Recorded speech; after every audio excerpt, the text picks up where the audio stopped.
I am with Troy Conrad, everybody. Welcome to Walk-Ins. Welcome. Hi. Overdue. Yes, overdue. I'm so glad we're doing it in person in Austin after our long journeys that we've been on. Yes, we have been. You are one of my just favorite humans in general. Aww. And I think so many people know you and don't realize they know you just because your work is everywhere.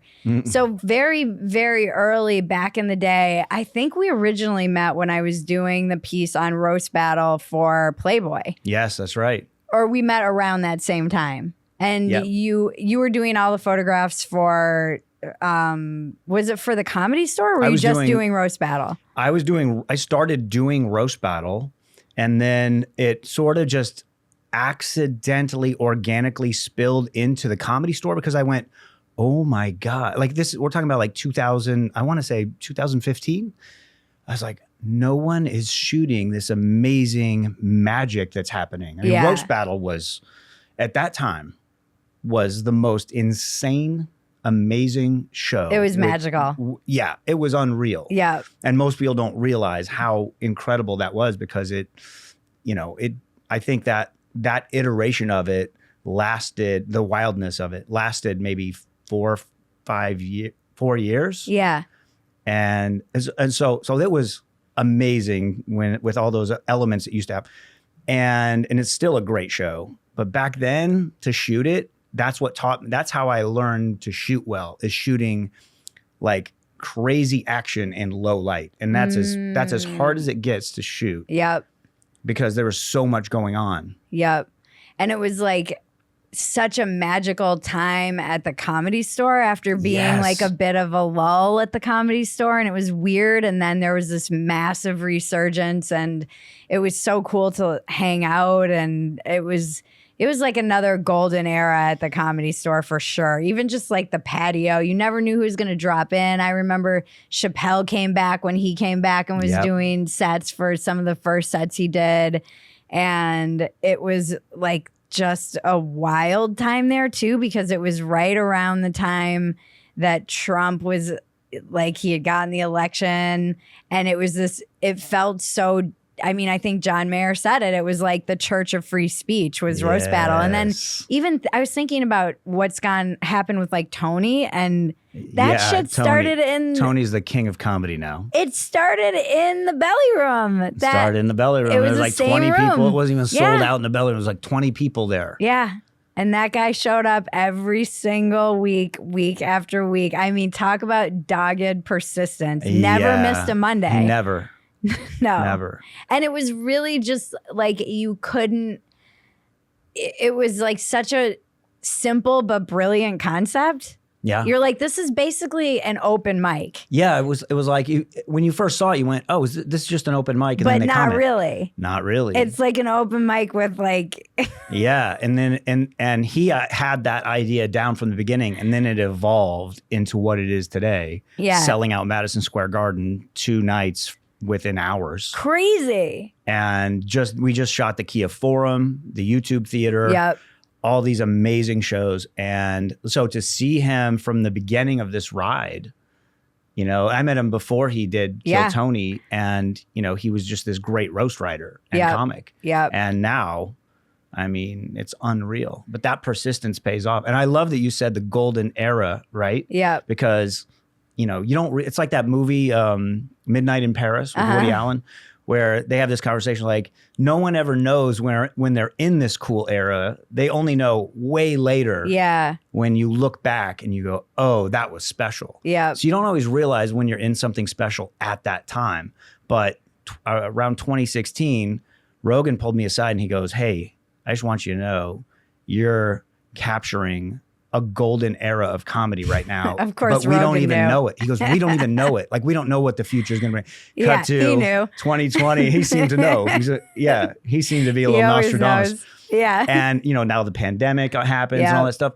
And that golden era ended. Yeah. Like a lot of people left. Yeah. And they're all coming here. And then came here. Yep. Yeah. And more are coming here. But now it's a golden era here. Now it's a golden era here. Isn't that interesting? It's wild here. It's like, the whole scene is so, first of all, diverse, truly diverse. Yep. And also just supportive. I don't think like the industry hasn't infected it in a way that it is in Los Angeles, where it's like a gateway to a show, a gateway to people are like doing comedy because they love comedy.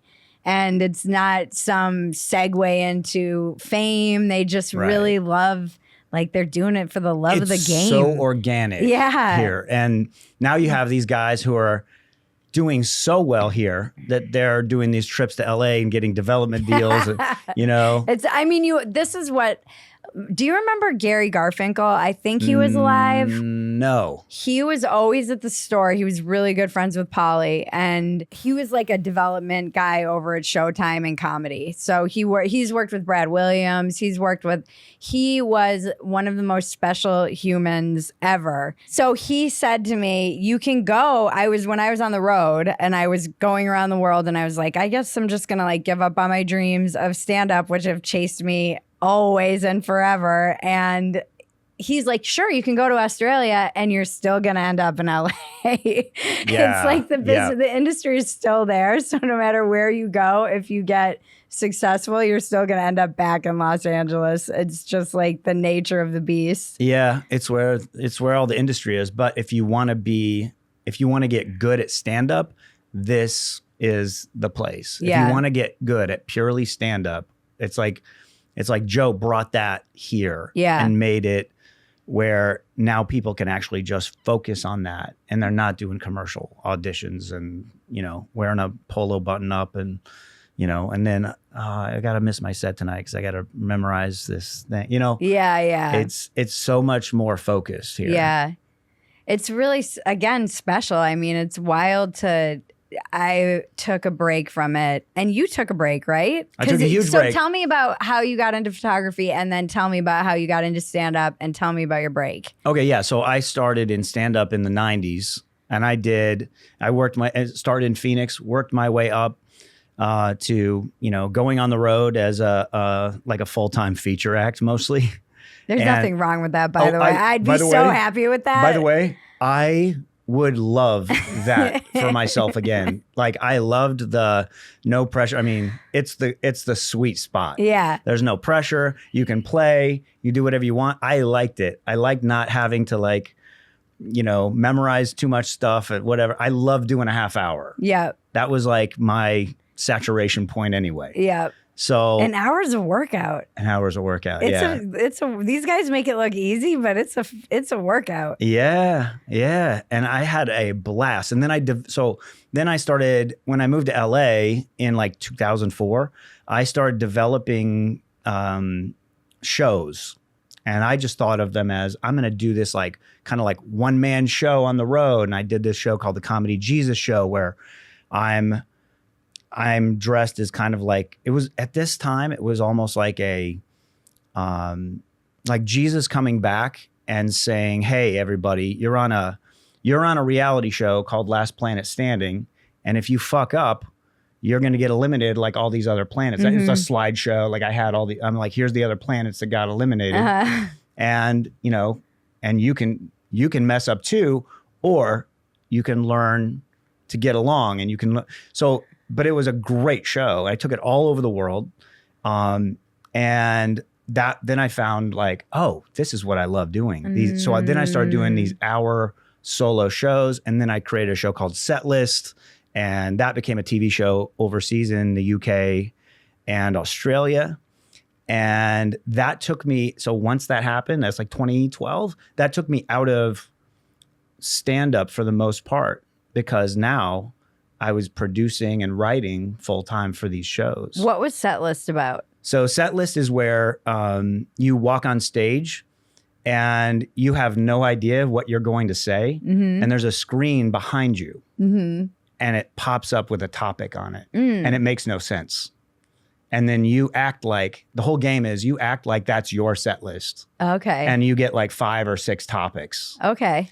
And the goal is to just riff and find the material, and people did. So it's a little bit like bottom of the barrel now, a little bit. Sort of, but it's not the audience writing, it's me writing it. And I'm this evil motherfucker writing stuff that makes no sense, that challenges you. So it's basically, I'm throwing you out into a cold pool where you don't know how to swim and you have to figure it out. Right. But your survival instincts kick in. Yeah. So it's not, so the audiences write different things than I was writing. Right. You know, they'll tell me about Israel. Like it was just very basic.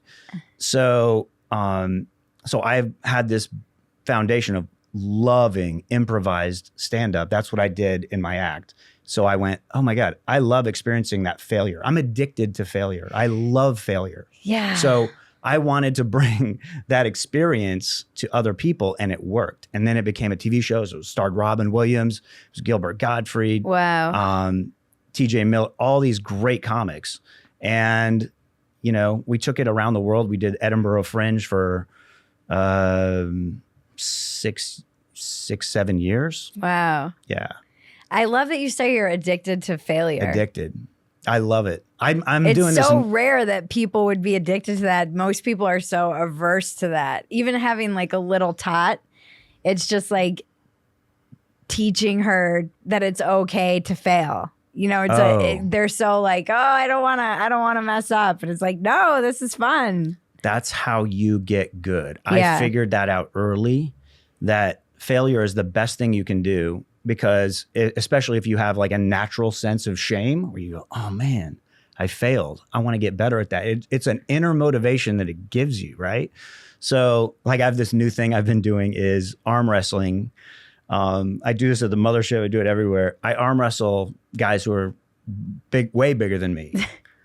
And there's no way I could beat them. Yeah. But it's so great. It feels so good because my thing is I go, 2024, I'm going to fail at arm wrestling, let's say 100 or 200 times at least. But I'm coming back 2025 and I'm going to be good. Like that could be a side hustle for me, you know? But like, so I have a goal in mind, right? But I'm not attached to it. Yeah. I just like the failure part of it, because that's where I think that's where I get motivation from. What's the biggest failure that you can recall?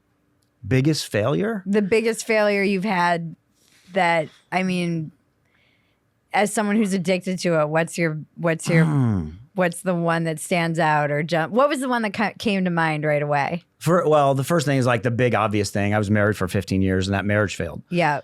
So I think the failure there was not being vulnerable and not there's like that one wedding vow that people seem to overlook, which is to love, honor, and cherish. And I don't think I cherished. And I think you have to that's one of those things you have to work on. So I failed at that. And I mean, there's a lot more to that, right? Those things are always complicated, but I'm just trying to look at it from the point of view of where I went wrong, right? Yeah. And so I look at that, and then I ended up getting very good at being open, honest, communicative, emotionally available. I didn't really understand totally what vulnerability was. I don't know why they just don't teach that. People would say vulnerable. What does that mean? Yeah. Then I got good at those skills because I had that sense of shame. You know, that's a motivator. So, I mean, that's one, but I mean, I fail all the time. I took up rock climbing a year ago, and every time I go in, I fall. Yeah. You know, indoor rock climbing. Right? Yeah. And every time I get better. Yeah. And then I get to fail again. Yeah. So every time I leave that gym, I leave as a failure. And then I come back, and then I go a little further on that route or whatever, you know? And you can measure your progress. I love that. Yeah. I like the measurable progress too. It's not something, as an artist, it's not always linear like that. So something that's tangible like that, where you can see, oh, I did this wall and I fell and now I'm stronger and I can do it. There's like a Peloton series that I love, and it's all about basically just making you a stronger rider. It's very boring. Yeah. It's not like HIIT. It's just very helps you just diligently stay in these very specific zones so that you're increasing. And you can see, you take like an FTP test when you start it, and that's like it's like your overall output essentially. Okay. And you take it at the end, and there's like a measurable difference after the program. Yeah. That's the thing is being able to measure it. And you just kind of, you get that feedback and you feel good. Same with arm wrestling. Like I feel like, it's tactile. It's like, I just wrestled this big guy and he beat me in like 6 seconds. Last time beat me in 3 seconds. Like that happens. Yeah. Cause I asked the guy rock climbing, I said, is this the most, like, is this in terms of sports, is this the most visible improvement? And he goes, it's number 2. I go, what's number 1? He goes, arm wrestling. That's why I got into it. Oh, he goes, interesting. Because you see your improvement every time. Ah. So I do love that, right? But the failure is, and I don't mind, and also when you're arm wrestling, and I do it in bars a lot, it's public. So you're failing in front of other people, which gives you even more healthy shame to get better. And so now I'm in the gym a little more that week. You know what I mean? Yeah. I think you're very healthy because you're very of the world.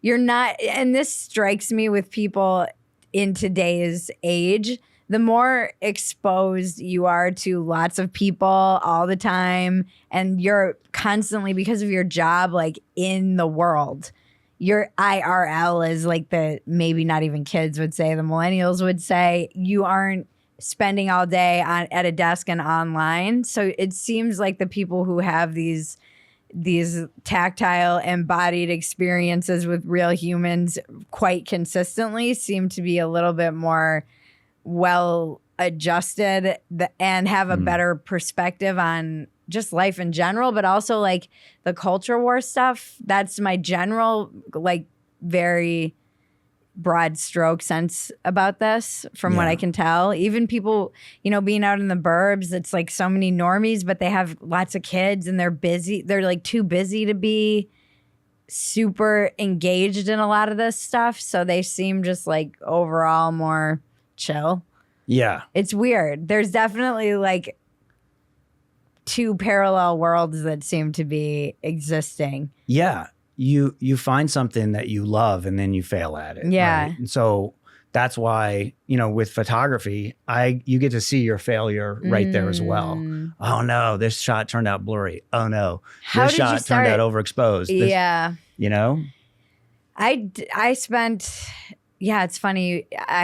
That's what I started as, was a photographer, and then ended up realizing I could write, and I've never been like a gearhead. It's just something I always struggled with all the gear. I wish I had kind of stuck with it and got good at it, but it wasn't like fascinating to me at all. It was, but how did you get into photography? So when Set List, that show, started to take off, I remember we needed photos to like put out there on what was available, which was at that time, it was like Facebook and Tumblr. Right. That was it. And I needed photos. I needed good photos. So I have a background in filmmaking and photography too. So I started getting. Did you go to school for that? No, I didn't go to school for it. I just self-taught. Oh, okay. Yeah. And I had like a public access show and stuff like that. You're in Phoenix way back. Oh, wow. So I learned all that, in a little studio.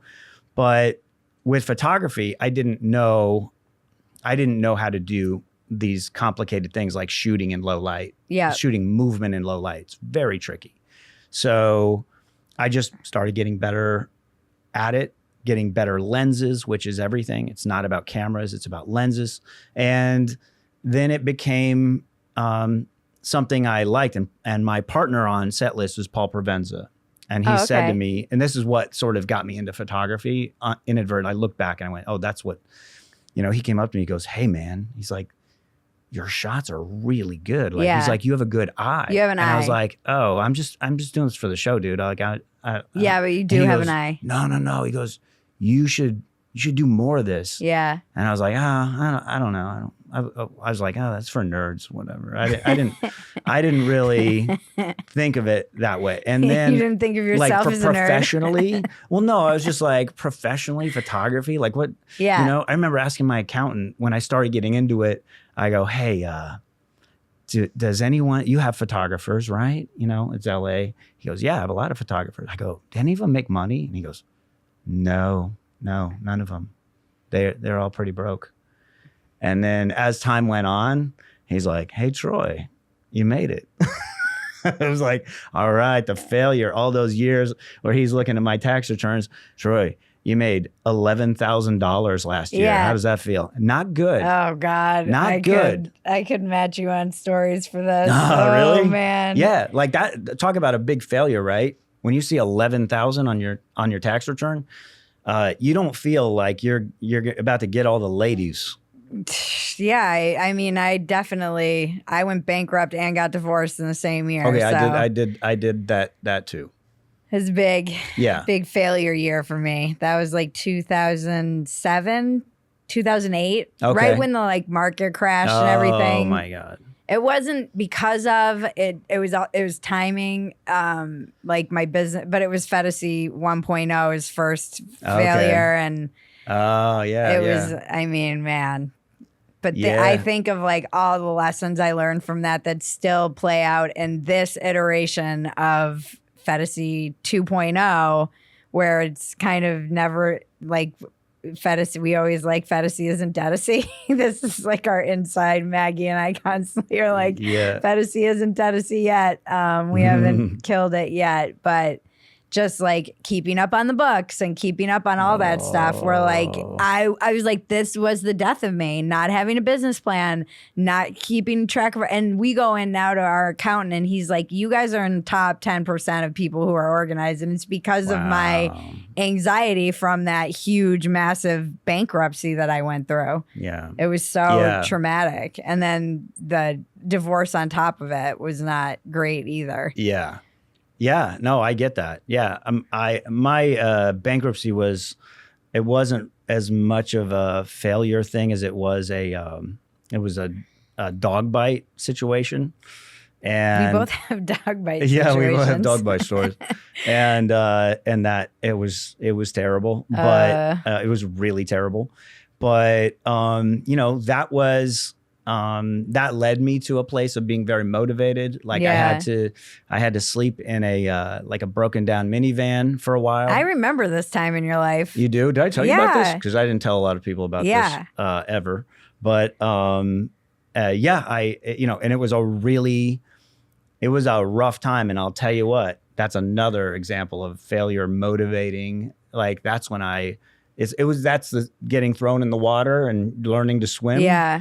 I have a lot of motivation to not have this, to not sleep in a vehicle at night. I had an office during the day. Yeah. But I couldn't, because I had this dog, I could not get a place.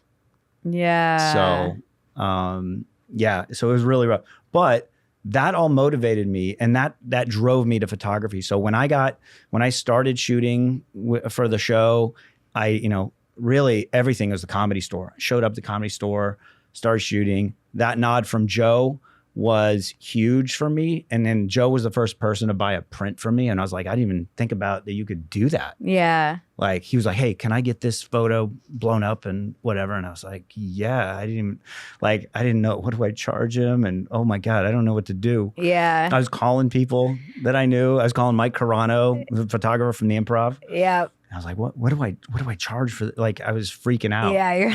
And, all that worked out, that motivation, that shame, can drive you if you can see it for what it is.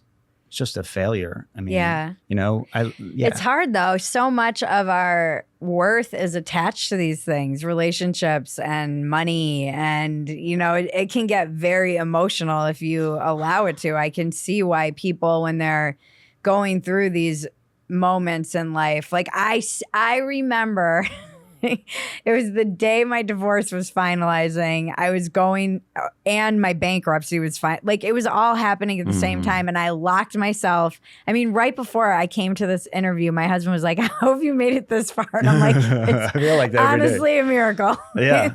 No. He was watching me get ready, and I like put all my stuff in my backpack, and then I was trying to get my water bottle, and then the whole backpack tipped over and emptied. He's like, this is painful to watch. How are you even alive? But I locked myself out of my place, and I was trying to like break into my apartment, and somehow I like tore my rotator cuff. Oh no. It was like oh my God. a bad injury that still haunts me to this day. And I was locked out, and I remember just sitting on my roof waiting for somebody to try and come let me in, crying with like a beer in my hand, arm in a sling. A couple of days later, it was like such a dark, thinking like I'm a loser. And even when I got sober, the overwhelming feeling that no one really prepared me for when I got sober was what a fucking loser I felt like.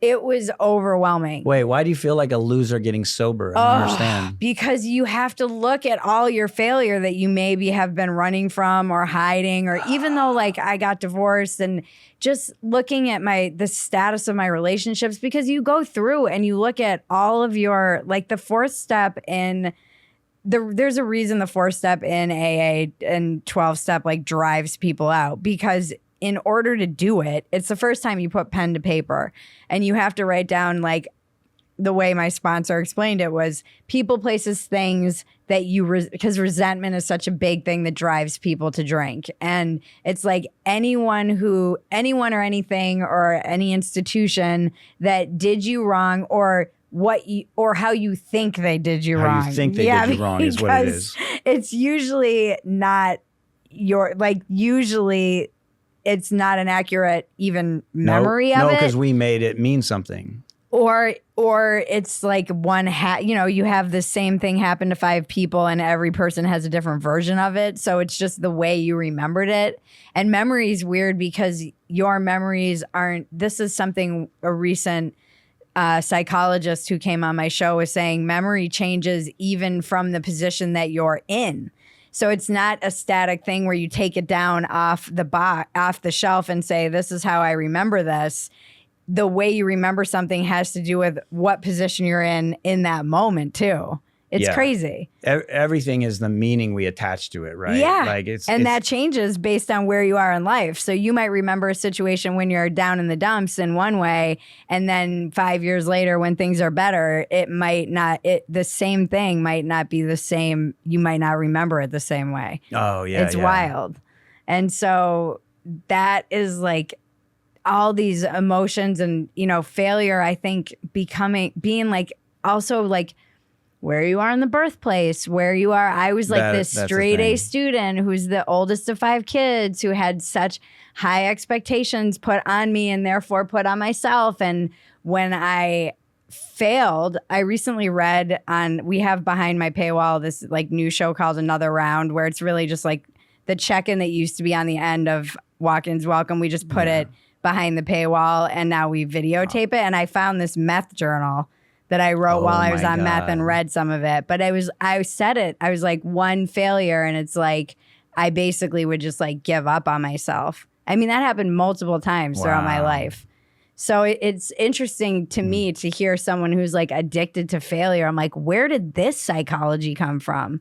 Yeah. Where do you think it came from? So I've always felt a little like I'm like a misfit, and I'm left-handed, and I swear I'm left-handed too. You are? Yeah. Oh my God. Okay. So I wrote every paper about being left-handed to find me. So what I'm about to say, I completely made up off the top of my head, has no scientific basis or anything, but I feel like there is a different brain wiring with left-handedness that I feel so out of place that I have this freedom within that. Like I'm so out of place that I have this freedom to create the world that I want to create. Interesting. Because it's all so backwards to me. And I'm not just talking about like, when you're a kid and you get those scissors and you can't use them, like that messes up your head. Yeah. But it's so much beyond that. there has to be, and I haven't all the done desks even. The All desk. those fucking desks. You have nowhere to write because your hand is in the air. Smearing all your papers, all of it. Yeah. And you learn, maybe that's what it is. You learn this adaptation, right? Mm-hmm. And so, I mean, think about it. If you're, I'm so glad you mentioned this because I forgot, and I never remembered the desk thing until you just said that. But like, talk about learning to, like, that's failure. Like, you're now a failure. You can't do the work that other people do. Yeah. So you're having to like do this weird bending thing with your arm, and it's not natural, but it's an adaptation, right? So maybe there's some sort of adaptation. For me, the adaptation is, I know, I at least living life, I learned that failure motivates me. So I'm not afraid of it anymore. Mm-hmm. Whereas, you know, I used to be. And like, so public failure, stand-up is public failure. Right? Oh yeah. Like, over and over and over again. And I will say that's the hardest hitting because it's in front of so many people. Yeah. Right. So having just a bad set, now that I'm getting back into stand-up, I started 2 years ago back into it. And I was on tour with Fluffy as his photographer. He put me up in an arena show and he's like, hey, we want to see you do stand-up. And he put me up and it was like, I was bombing in the beginning and then I got him and it ended great. But that beginning is all I remember. Right. I don't have much of a memory of like great applause toward the end and like, but that failure motivated me. So now, you go home and you write. And when I started in stand-up, I worked, but one of the first clubs I worked was in Sacramento. And after my first night, the club owner, this guy, Scott, he pulled me aside and he goes, hey, you don't have a full half hour. I go, what do you mean? I did a half hour. He goes, you're doing all this improv stuff. And I go, yeah. I go, but it worked. He goes, yeah, but that's not stand up. And I go, no, but they loved it. And he goes, no, man. He goes, if you're going to work here, you got to be a stand up. And he goes, it wasn't that good or something like that. And I just was so depressed. That was, a Wednesday night. I went home. I went back to the condo and I stayed up till like 3 a.m. writing. Mm-hmm. I went through every note I ever made. Mm-hmm. And I put together a half hour without all the crowd work, not crowd work, but like structured improv.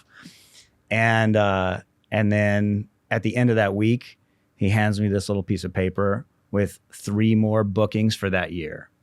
And I went, okay, the failure, that motivated me to write.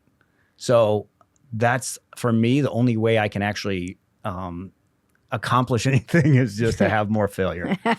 So that's the addiction. That's amazing, though. What do you think about the state of comedy as we've kind of seen it from? I feel like you and I, and this is another like weird thing that we're living through, that looking back, we're going to be like, that was wild. We were at this golden era at the Comedy Store. There's like the roast battle and all of that. And then the Trump years got real weird. And we had a lot of like post comedy. There was that weird article in Vulture that was like, it's time for post comedy and you can't be punching down, and all this like weird. Comedians took on this outsized role in the culture. They were held more accountable than like politicians were in some respects. Yeah. And now it feels like the day woke died was the Brady roast. It feels woke for, I hate to like use that word. No, but like for lack of a better word. If you're looking for an official date of that, that's a pretty good assessment, because it's the number one most watched thing of anything on Netflix in Netflix history. Yeah, right? And it was live. And it's so beautifully offensive and over the line and all those things that we wanted for so long that a lot of people were craving. People are craving that because the cancel stuff went so far one way. And that's the great thing about this country, is like when things go too far one direction, it seems to swing back. Yeah. And correct itself. And that's what's happened with comedy. My theory is that more even that then it swung back. Like comedians kind of held the line. Oh yeah. Like somebody was saying, Mostly. somebody online was like, "Oh, I'm glad to see that. I'm like grateful to see that retard and gay is making a comeback." I'm like, some of us never left it. Some people have kept Some that. of us held the line on that. Yeah, we just didn't wear the shirt for a couple years, but we kept saying it to our friends because it was the right thing to do. You know, there was just so much of that stuff, and it went so out of control. And I will say this, so comedians did hold the line, like you were saying, but a lot of comedians didn't. There were a lot, like No, a lot of them didn't. Now, when I started stand up in LA, I was straddling two different worlds, and a lot of people don't know. I think most people don't know there's two different worlds of stand up. Right, There's like the alt and the alt, yeah. right. So there's the alt-right. alt stand up, Just not kidding. the alt right. I did misphrase that. There's the alt scene, which is, you know, I don't know how to describe it. I loved that scene. I mean, some of the most awesome stuff, like really great Who's stuff. that one woman who I love? I saw her and I was like, this is like a revelation, and it feels like it should be a one woman show. Kate Berlant, is that her name? Oh, Kate Berlant. Yeah. Yeah. She does that weird, like, I think I saw her audition for Fresh Faces in the Belly Room. It was Okay. and it was wild. Like, it was such a she's so different, funny. original, but I would And say that's weird. very alt. Yeah. Yeah. Like, I think Ryer Cameraman, who's like, do you yes, know? I saw her last night. She is so freaking hilarious. She's hilarious. And kind of alt. And so sweet. And so sweet. I am And obsessed with she's her kind every of time I see her. and weird. Like Yeah. it comes to that weird place. But even like Bob Odenkirk was in that genre, Yeah. right? Like he wasn't a straight stand-up. He was doing these weird characters, and it was the funniest stuff I ever saw. But you know, so there's these two sort of genres, and there's probably more, but those are the main two that I know of. And a lot of the people in that world kind of lean towards like, I would like to apologize. Like I remember seeing a guy, this was, you know, let's see, when was this? Maybe 2020. Yeah, no, 2022. I saw this guy on stage and he's like, I would like, first of all, before I start my set, I would like to apologize for being a white male, because I know that, you know, there's a lot of people here, and I just wanted to say that before I start. Have you seen Pussies? And no, It's but is it that? It's basically them doing that. Okay. I only saw the photos posted on They the Mothership. did. I saw one of their sets at Mothership when they were in town, Oh, okay. and it was fucking. It's hilarious that they were doing it at Mothership. They had like Joe Rogan, a picture of Joe kicking something for the land acknowledgement that they did. And like the audience didn't really know what to make of it. It was so weird. So that needs to be satirized like that. That's great that they're doing so that. good. Yeah, no, but basically you're describing the like not ironic version of what they're doing. Yeah. And it's so like, I just felt like I need to just go shower. I don't want to do a set on this show. Like it was so weird and egregious, and you know, but that's how some people feel, that they have to do that. So those are the people not holding the line, but everybody else held the line. It's like, no, we're comics. We're not apologizing. Yeah. We're not running for public office. We're on stage in front of the public for entertainment. Yeah. It's totally different. We're clowns. We're clowns. Yeah. Imagine clowns. We're jesters. Imagine trying to control the world of clowns. And that's what's so funny to me too, is that some people got a little bit like even the comedians. I'm like, you guys, we should probably, this is where Bill Burr is so good. He really knows how to like stay in his lane. Like he's like, Yeah. I'm not a doctor or like Right. This clip with him and Bill Maher recently went viral because he was like, Bill, you said you're not like a general. What are you talking about? Yeah. And I feel like he's so good at just knowing like, we get paid. I was saying this on Twitter. I'm like, we get paid in chicken nuggets for like the first 5 years. If Oh you're my God. lucky. In chicken nuggets and nachos with plastic cheese. I got paid in pie for a set that I did in a pie shop once. Yeah. Like nothing. I don't know anything about Ukraine. I shouldn't be. Right. Yeah. Why are you this looking? Is not. And people will be like, "What's your opinion on Ukraine?" I'm like, "I'm an idiot. Why are you Isn't that asking me?" insane? Yeah, no. Yeah. Everybody needs to go back and watch one of the most underrated and overlooked movies in the history of cinema, and it's called Pleasantville. Mm-hmm. And people just thought it was like this cute movie where it starts in black and white and then things show up in color, and that's so cool and new. And some people watched it, some people didn't. I love that movie. I think everybody missed the point of how deep that movie goes. But there's a great scene where Tobey Maguire is the main character, one of the main characters in it, and in Pleasantville, they're keeping things pleasant. Yeah. So there's all these new rules that come in when things start to change color. So the city council makes these rules, and one of them is no more music that's anything contemporary music. And there's this scene where they're hanging out in this basement and they're playing the jukebox, and someone goes, "No, you're not allowed to do that anymore." And someone runs and unplugs the jukebox. And so you think about it, our society has a lot of those people who are running. You have the people that say, "You're not allowed to do that." And then you have the people that go run over and pull the plug. Yeah. And then you have the people that are like Tobey Maguire's character when he holds the plug up and he goes, "Yes, you are." Yeah. And he plugs it back in. And he's the leader. He just now took leadership. Instead of going with the status quo and going with conformity, he decided to actually be a leader and actually take a chance and say, yeah, you are allowed to do that. Yeah. And that's so overlooked. It's such an amazing scene. Yeah, it's so true. Like that movie was so brilliant. It was really overlooked in terms of its messaging. And now looking back on it, even like post-pandemic, that was such a weird time too, because it felt like such an inversion of everything I knew on like growing up in the 90s as a 90s kid. It was always like we were like the first of all, we were just anti-authority. And so appealing to authority in general is still very strange to me.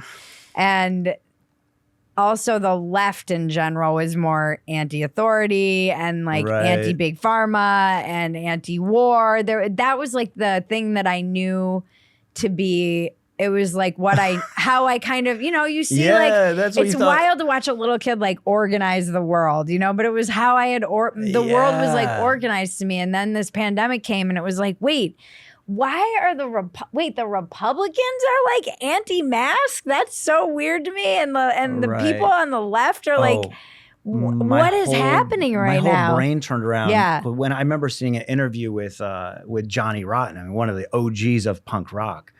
And he was, he's now a pretty conservative guy. And it's like, when you look at the shift of like what punk rock was, like you said, it was all those things. It was anti-authority. And now they like are the man. Yeah. Now it's punk rock to it's a different side of the political aisle now. Yeah. Which is weird. It's because punk rock was like still lame. Right. But it was like punk rock used to be a very left thing. Now it's when you go against authority, they say you're on the right.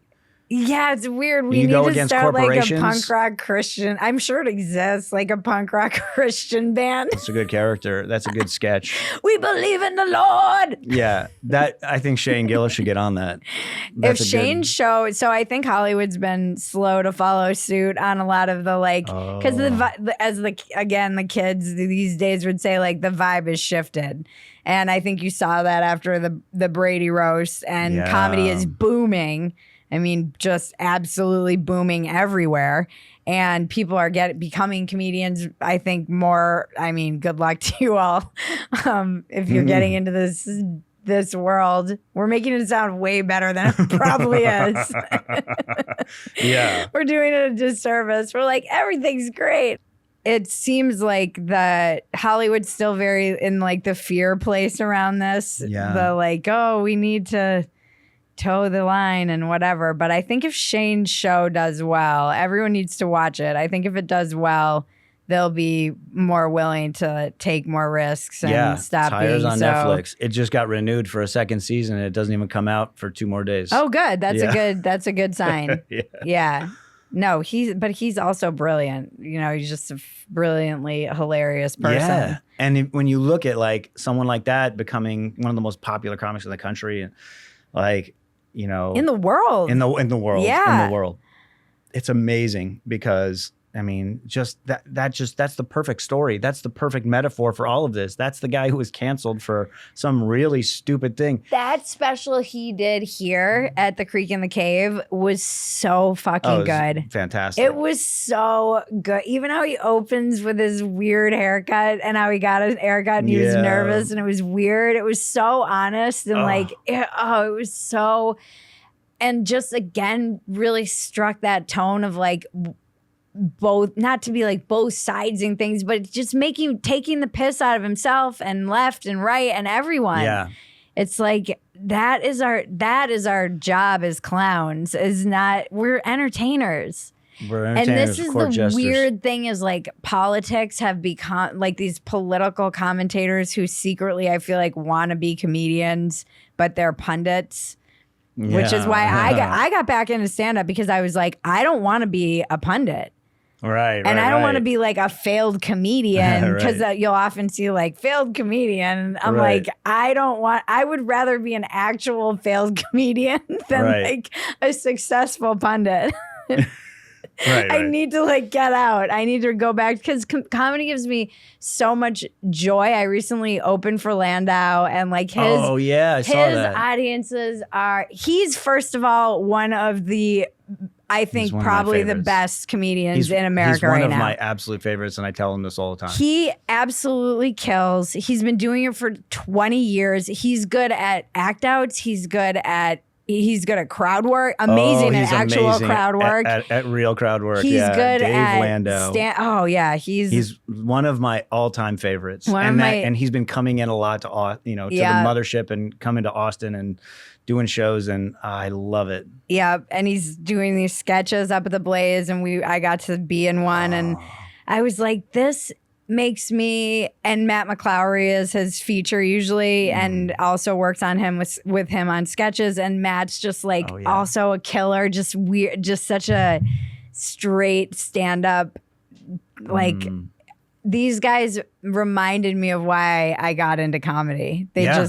Real stuff is what people want. And at the end of the day, people just want real. Yeah. And they're tired of the pretense and all that stuff. And that's what's happened. That's what's available now. We can all choose that if we want it. And people are choosing it. It's great. And because people don't want to be lectured to. No. And particularly, it's weird, like normie America got kind of forgotten, and it's the people who get up and go to work and raise their kids, and like I get it now at the end of the day when you're just like, I know that I should be doing all of these other things and all I can do is turn on the TV and watch something and I want it to make me laugh. Yeah. I need an escape, or I need to watch a good show or something. I don't want to be lectured by a bunch of like kids in freaking Los Angeles, essentially, through these mediums or directly through stand-up. Oh my God. That's what got me out of that. Like, I used to be a lecturing comic. Like, that's what I did. Like during the Bush years, I used to be like so angry over it. And I found myself getting so unfunny. Yeah. Because I was so lectury, and I was like, what's happening to me? Like, what's happened? I can't do this anymore. And that was a motivator of like, you know what? I'm just going to focus on all my my shows that I'm producing, and let's try this photography thing. And because people keep asking me for it, and I was like, I don't want to do it, but all right. And that led me, that yes-anding led me to to where I am. And and it's an amazing. I can't believe that I get to do what I do, Yeah. Like going on tour with all these comics and because you go on with Tom. No, with Bert. With Bert, yeah. Yeah, I've been on we just finished Bert's 1.5-year tour, and then we have Fully Loaded, like a whole bunch of cities through the South and Midwest and East next all of June, and then and then I just shoot a lot of specials and stuff like that, like for Netflix and whatever. So can you talk about becoming a dad? Yeah. Well, yeah. We can take it out. Can you just note that we might take this part out? Well, I mean, yeah, because I've never talked about it before, but it publicly like this. It's such a crazy it's story. a pretty crazy thing. Yeah. This was in 2018. I got an email, and it said, "Hey," it was from someone I didn't know. And I said, "Hey, I took a DNA test through Ancestry.com, and I think you might be my dad to both me and my sister." She said, "Were you a sperm donor when you were in college at Arizona State?" And I was like, "Oh, I forgot about that. Oh, wow." And I was like, I kind of froze. I was like, I don't know what to do. You're like, do you want something from me? No, and you know what? And she said this in the email. Said like, when nobody wants anything, but we have always wanted to meet you. Oh wow. And she said, my sister and I don't know you, but we know you from one thing only, which is an intake form that you filled out. And I was like, first of all, I have no recollection of ever filling out any form. How old were you? 19. Oh, wow. And this question said, is there anything, if you end up, if you end up conceiving or whatever for a family, is there anything you'd want to say to those kids? And I just wrote, "Teach only love, for that is what you are." That was based on a book I was reading by Marianne Williamson at the time. And I'm sorry, I'm getting emotional. No, of course. And they that's all they knew of this donor dad, right? And they had a crochet, is that what it's called when you make yarn into a thing? Yep. They had a crochet massive thing in their room that said, they made it, "Teach only love, for that is what you are." Wow. And that's all they knew of me, and that's why they wanted to meet me. Wow. And so long story short, we're best friends. That is the wildest story. Yeah. And the similarities, the genetic similarities are really, really wild, because there are things that you can't explain. That how is that, like that's not genetic. There's certain things like that's not genetic, that you listen to the same song on repeat that I do on Spotify. Like, why would that? There's no genes for that. We never met. So, and that happened, like crazy thing. That's just like one out of hundreds, right? Yeah. And so we just have these conversations where it's like, "Hey, when you were in the 6th grade, did you like pull your hair out ever?" Yeah, in 6th grade, I pull my hair out from stress. That's I did that weird. too.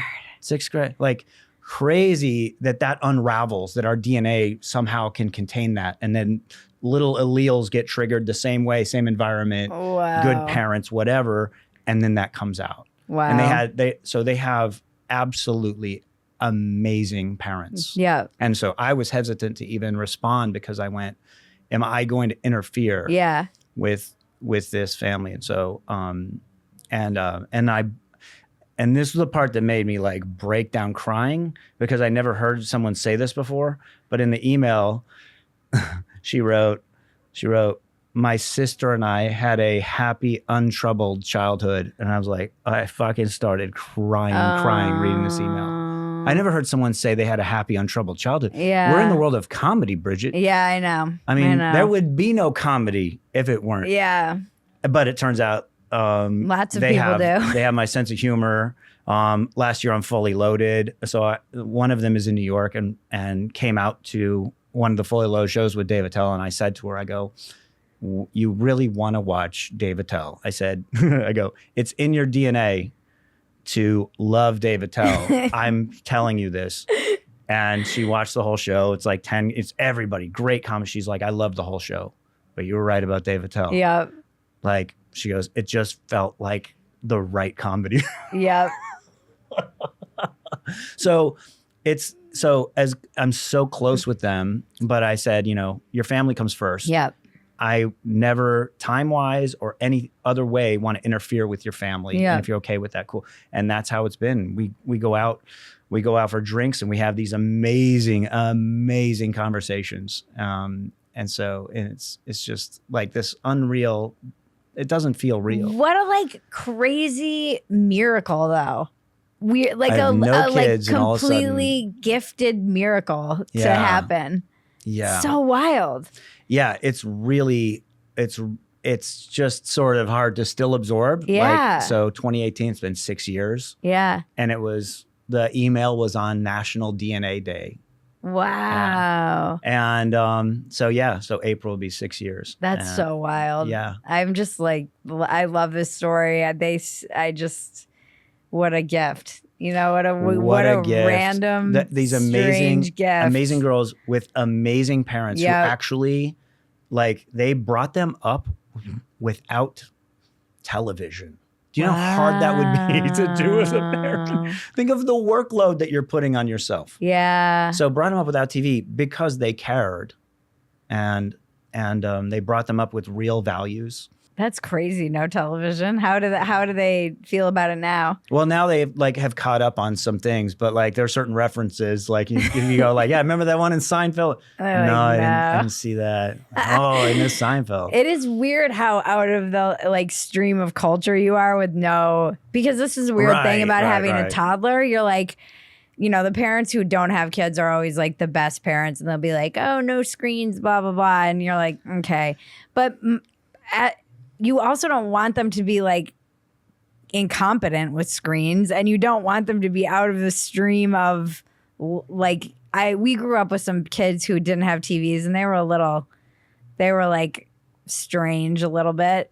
And then ironically, one of them grew up to be in television, which was hilarious. Like I was like a child star. And like you had no TV and ended up being on television. That's the funniest story ever. Right. But yeah, it is very hard to navigate that as a parent. Like the minute she gets upset if I take something away, it's so we kind of have like a no electronics rule in the car. It's just challenging. This day now, because your phone is your TV. So like everybody It's hard though. Yeah. I mean, we are owned by our devices. I hate it. I hate it. I hate seeing it reflected in her. Like I can see so much of my addiction to my phone reflected in her. Like the other day, talk about shame. She came in to our bedroom and she was like, where's mommy's phone? And I was like, I'm throwing it into the sea. I'm throwing it into the sea. Oh, yeah. Remember when we used to like bikes and like, you know, tag and I seriously want to get rid of mine or get a dumb phone. My husband and I have really talked about it. I'm like, it's not too late. Business you can.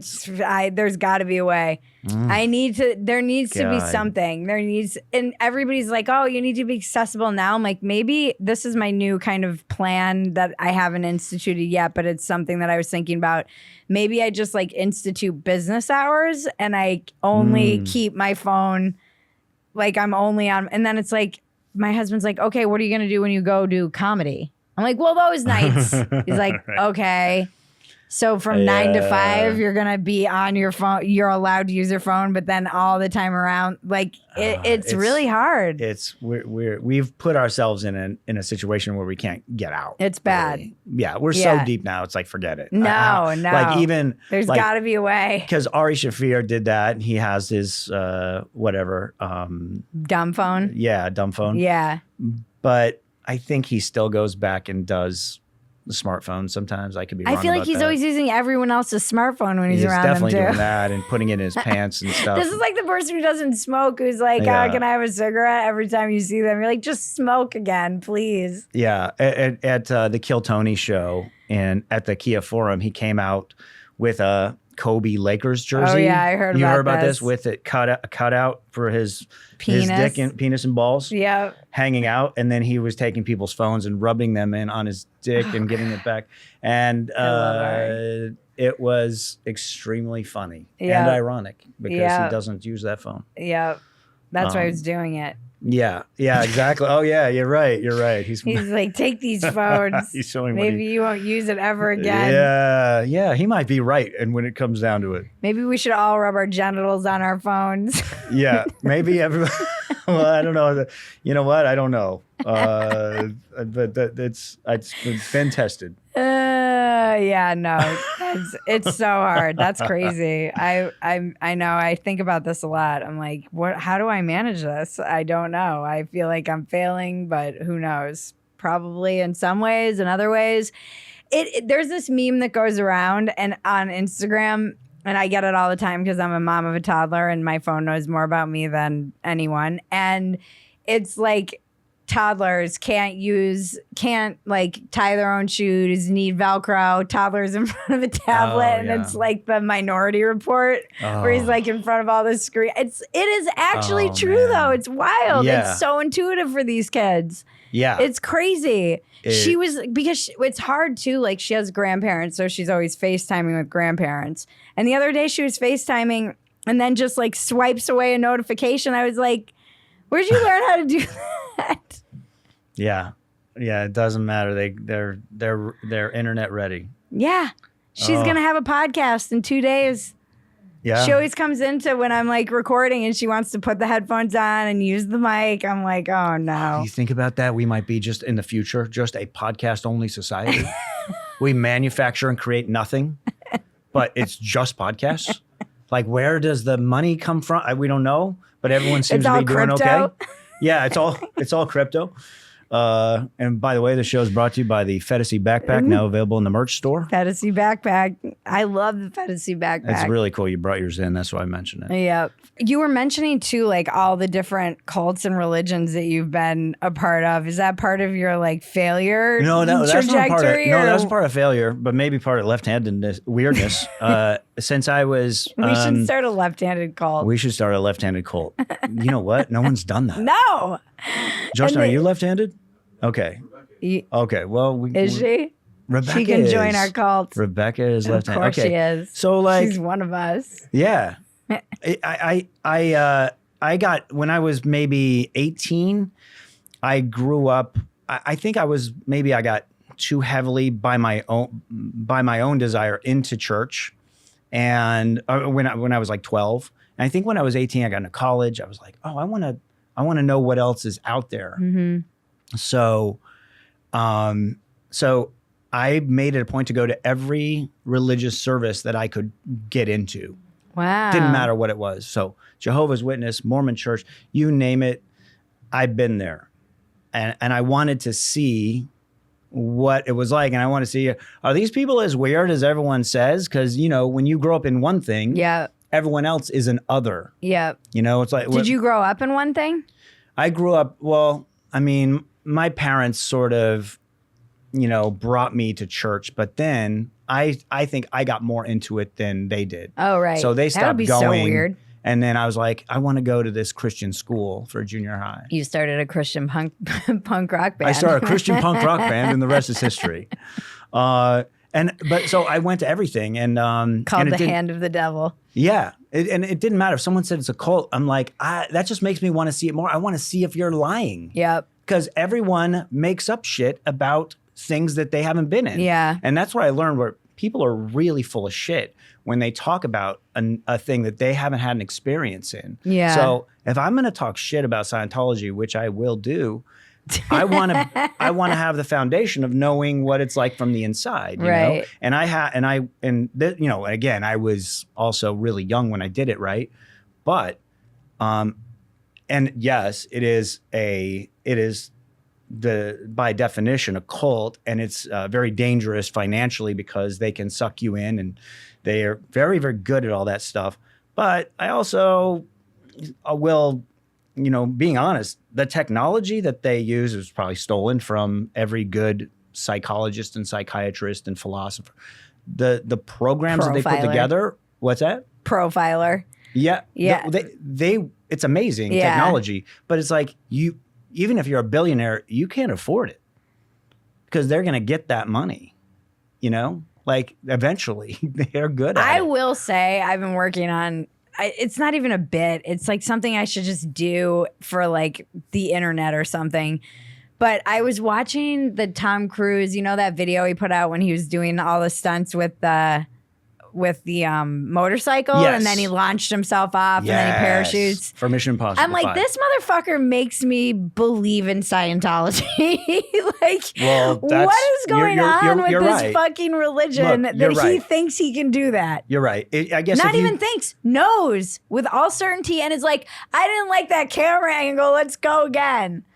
I will say that that Scientology can build you better as a person when you go through it, because it's actually like, it's practical. And now it's based on all these things that have already existed in psychotherapy, right? And I'm not talking about the e-meter stuff where you hold the can. That was all.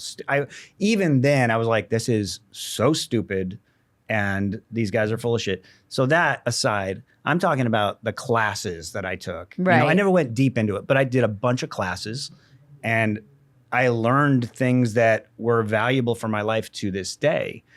Like what? About. Did you do any Tony Robbins? Yeah, hell yeah.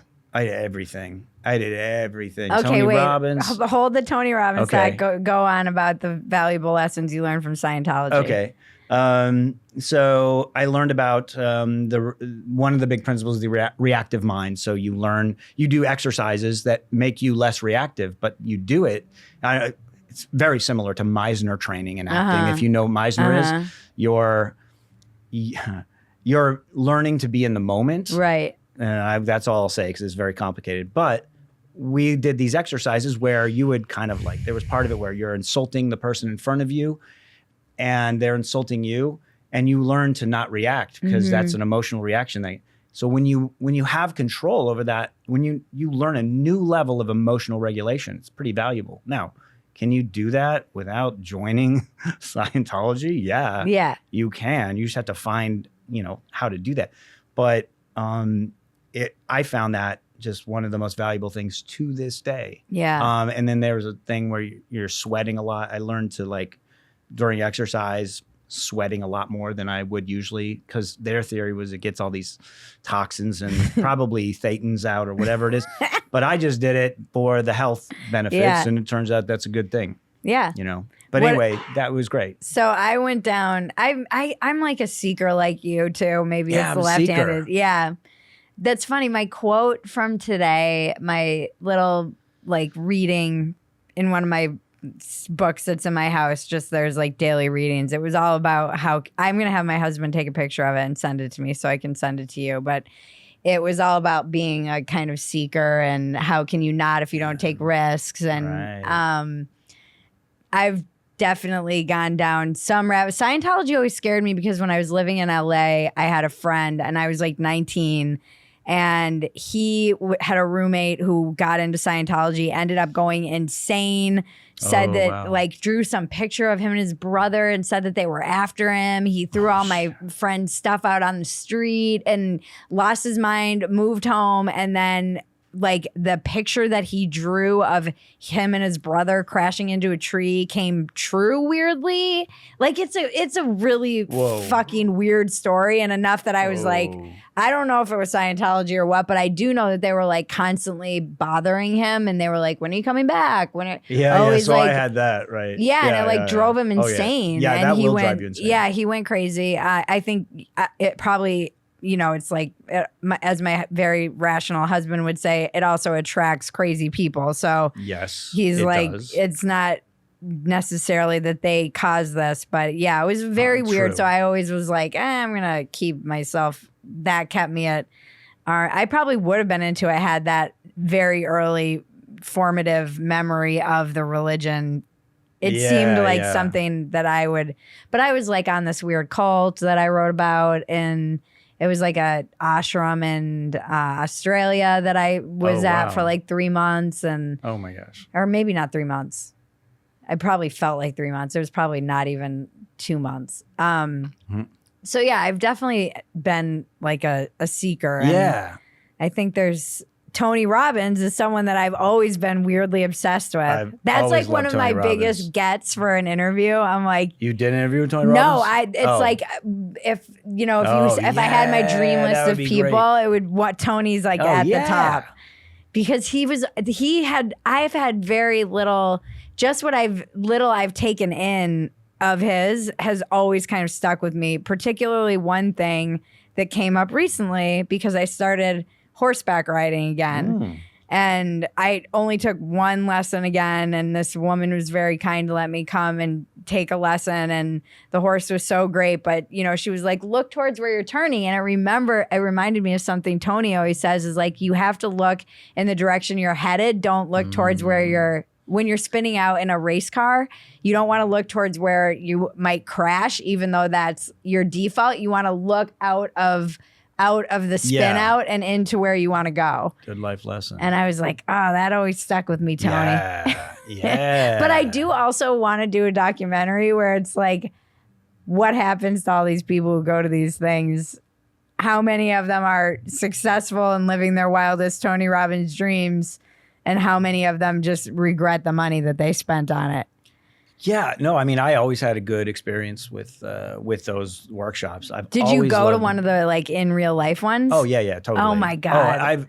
When I was like I'm so 18 jealous. or 19, I started doing workshops. I did intense stuff. So I did this amazing workshop in Phoenix that is now still going actually, and it's called Omega, it's called Omega Vector. And it sounds weird, right? But it's totally not weird. Sounds really weird. It sounds really weird, but it's based on like a Pierre Teilhard de Chardin quote about reaching the alpha and the omega or something like that. But it's about just self-actualizing as a person, being the best person you could be, and doing exercises that, you know, like you're doing confrontational exercises that show you a little bit of reality of like where you think you are versus where you really are, like in a relationship or in your career or whatever. And it's confronting and helpful. So if you can handle that, it's amazing, right? Yeah. So I did, and I did another one where it was me at, you know, let's say I'm 19, and it was like 8 weekends in a row. The whole weekend from like 8 a.m. to midnight, right? Wow. And it was me at 19 and like a dozen other people who are like in their 40s and divorced. I learned a lot from that. Yeah, I bet. I learned a lot. Did you do like the Jordan Peterson self-authoring? I signed up for it recently and I haven't started it yet. And I'm I dying to do do it. it. Yeah? Yeah. Yeah, failure. Failure is a good one. No, yeah. The art of failure. Yeah. That's what I'm going to title this podcast. Yeah, because here's the other thing about failure is people make it like we all are meaning-making machines and we decide what things mean. We don't realize we do that. But imagine like if you fail, like making that mean that you're a bad person or something like that. Like people do that. Like I don't mind failing. I don't mind thinking of myself as a continual improving failure, right? Like I like that. But the meaning that we attribute to everything in life, we made that shit up. I wrestle with this a lot, even in the industry I'm in. So much of it, when you're pitching or whatever, asking for advertisers, it's all about metrics. So it's like downloads and how many followers do you have, and if you're trying to get a book published and all of this stuff. And I'm like, I couldn't care less about this stuff, and because it's bad for me to be attached to results, and that's all results based. I can't be attached to that. I'm like, I have no control over this stuff, particularly like algorithms and what's popular. And there's stuff that I could do to try and optimize. And it like makes my... Okay. But it's hard because if you are the brand or whatever, it's definitely been a challenge for me to separate my worth. Like I joke, I'm like, my ratings are down this week, but there's definitely work involved in separating myself from like not feeling like a failure because I haven't blown up yet, or I'm not a millionaire, or like this thing hasn't taken off, or it's definitely been a challenge and has aggravated that sense of feeling like a failure. My favorite quote from the Tao Te Ching is, I think it's number 74. I could be wrong, but it says, do your work and then step back. Just that simple quote. Do your work and step back. Now you're not attached to an outcome. And that's where so much disappointment comes from. And then that messes with us. But when you just do the work, like focus on just doing the work, then everything happens. Like being attached to an outcome makes you look too far the wrong direction. It's like that spin, right? You're looking the wrong direction. Yeah. You focus on doing the work, and everything else will come. And that's always how it is, you know? Yeah.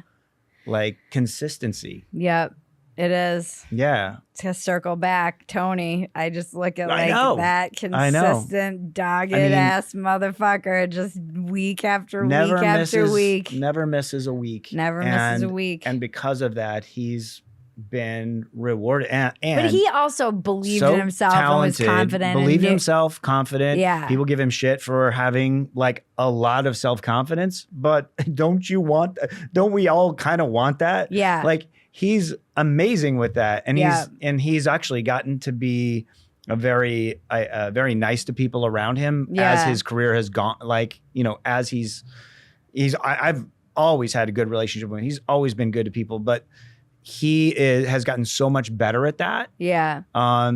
And you know, and he's the man. Yeah. And it's amazing to see that. But that is that exact thing. It's that consistency. And you can't just show up and do a monster podcast once a year. Yeah. As much as like that would be great if you could do that. But you can't it's a grind. Do that. Yeah. It's a grind. What's your biggest defective character? Biggest defective character? Probably just what we were talking about, making meaning out of stuff. I noticed that I do that. That's a great question. Yesterday, I called my girlfriend because we had an argument over the weekend, and it was over. I didn't want to stay out super late. We were out. We had a whole night, and it was like midnight. And I was like, I'm hitting a wall. I don't want to go out to this other place. And we had agreed that we were going to do that. So right there, I'm kind of in the wrong. But she was upset with me, and I felt that, okay, I made it mean that she was upset. I made that mean that she didn't appreciate me because we already had this great night. Right. Like, but I'm full of shit. So this is my defect. Since I made that mean that I wasn't being appreciated, I called her yesterday and I apologized. And I said, hey, I was upset because I invented that meaning that you didn't appreciate me. And that's totally total bullshit. But it took me a minute to realize it. So I apologized for that. And I was like, yeah, you were in the right on this and whatever. So, but that, I can't just automatically fix that. Like the next time it happens, maybe it'll only take me one day to realize that I'm an asshole in that way. But that's the goal, right? So that's also a good failure. So I took that in. I was like, cool, another failure I can be ashamed of and do better. Mm-hmm. So that meaning, we just do that all the time, especially in relationships, you know? Yeah. It doesn't mean that. I did a workshop one time where this lady was upset that her husband always left his socks on the floor. And then the guy goes, oh, what does that mean to you? And she goes, well, it's obvious. He doesn't respect me. And the guy goes, no. She goes, well, what does it mean to you? He goes, no. Just look at what happened. He left his socks on the floor. You know what it means? He left his socks on the floor. Yeah. It doesn't go beyond that. Everything else you invented. Yeah. And when we really realize that on a deep level, we'll get rid of, so when I realize that, I'll get rid of that. That defect will be less. Yeah. Maybe it'll only run at 30% by the end of my life. Yeah. You know? That's great. That's a good one. It is a real defect, though. Yeah, and you know what? We all as human beings have it, or else we wouldn't. Well, we're meaning-making machines. We need it. That's all we do. We need it. Yeah. Yeah, we need it. It works both ways. Yeah. It's great. All the meaning we get. That's where art comes from. That's what. Mhm. But also, And that's where a lot of purpose bullshit comes from. Yeah. What's your biggest asset?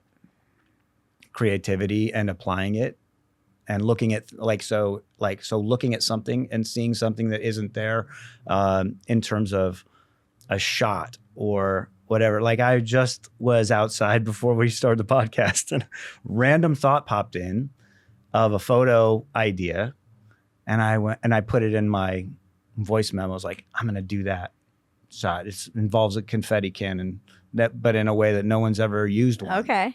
So, so I'm gonna applying the creativity, right? Because we all have creative stuff, but then we don't do anything with it. Yeah, and that's okay, I guess. Yeah.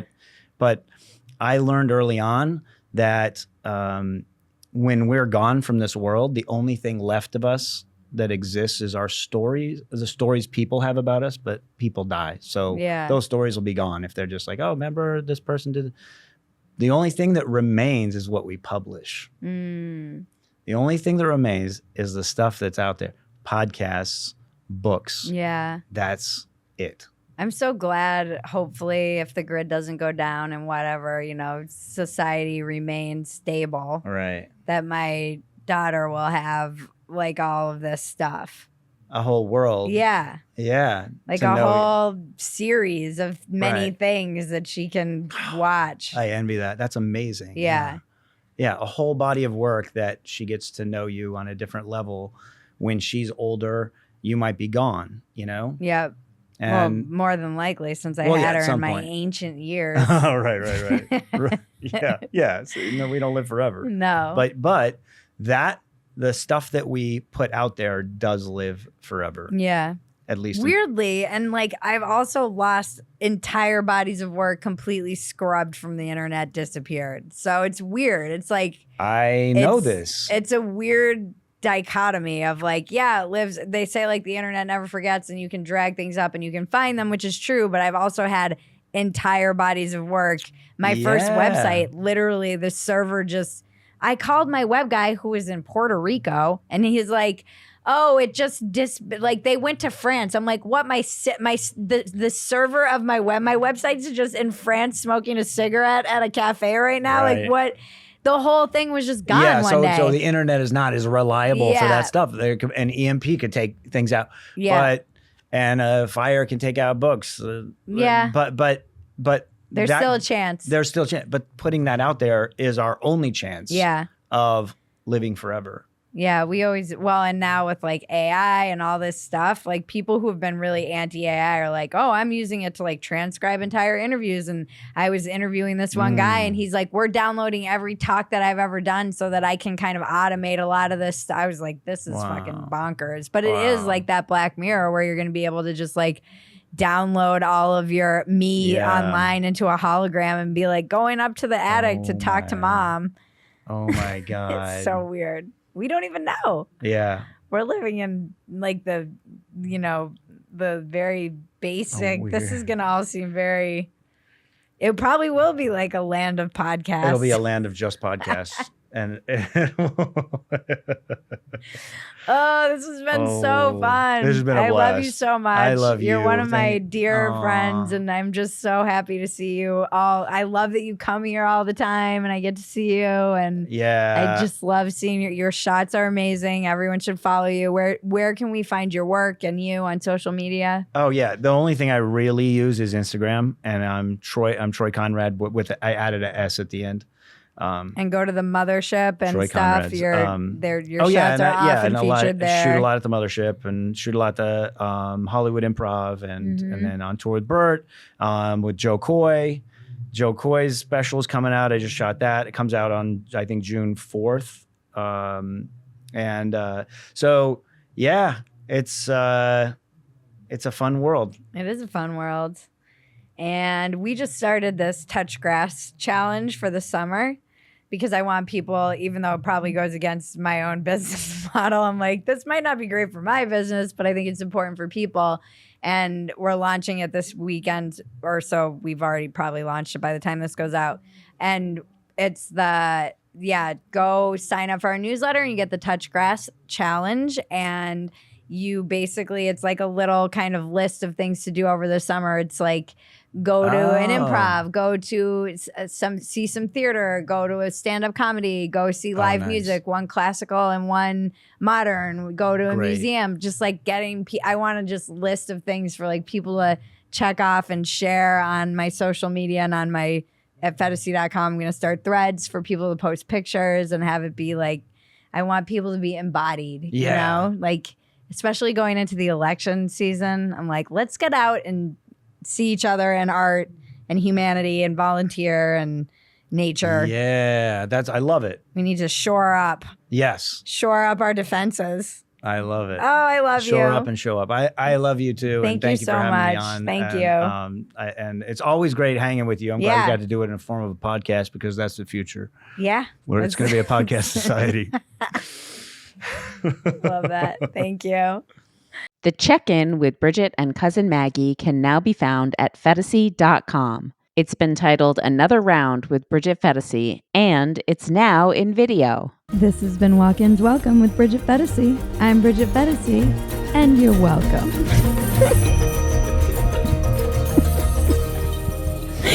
It's the dumbest line.